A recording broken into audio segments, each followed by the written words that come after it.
નમસ્કાર દર્શક મિત્રો, પોલીસ ફોકસ ન્યૂઝ ચેનલમાં આપનું હાર્દિક સ્વાગત છે। હવે એક નજર આજના મુખ્ય સમાચાર પર।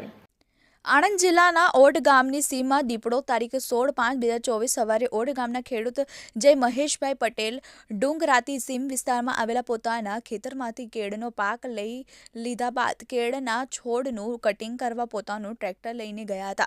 ત્યારે સવારના 8:45 કલાકની આજુબાજુ તેઓની આગળથી દીપડો પસાર થઈને કેળના ખેતરમાં ઘૂસી ગયો હતો।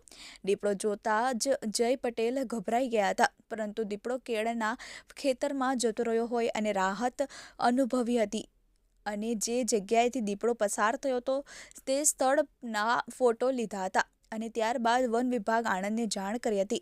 તેના પગલે વન વિભાગ આણંદના RFO NM પટેલ અને તેમની ટીમ સ્થળ મુલાકાત લીધી હતી અને દીપડાની શોધખોળ ચલાવી હતી।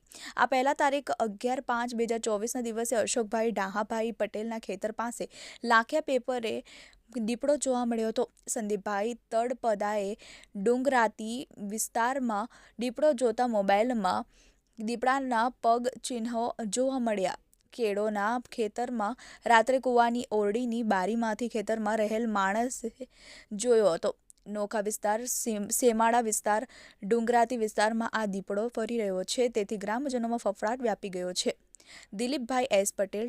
મિત્રો, આવા જ અવનવા સમાચાર જાણવા માટે અમારી ચેનલને લાઈક કરો, સબસ્ક્રાઇબ કરો અને બેલ આઇકોન પર પ્રેસ કરો, જેથી અમારી ન્યૂઝની બધી જ અપડેટ આપને મળતી રહે। ટ્રેક્ટર લઈને હું ડીસો મારવા ગયેલો, અચાનક હું ડ્રાઈવર હતા। અચાનક એકદમ દીપડો નીકળેલો, આઈ થિંક 8:30 કે 9:45ની આસપાસ હતો। ભાઈ એના પગલા જોયા, ખબર નહીં કઈ ગતો રહ્યો, લાપતા થઈ ગયો।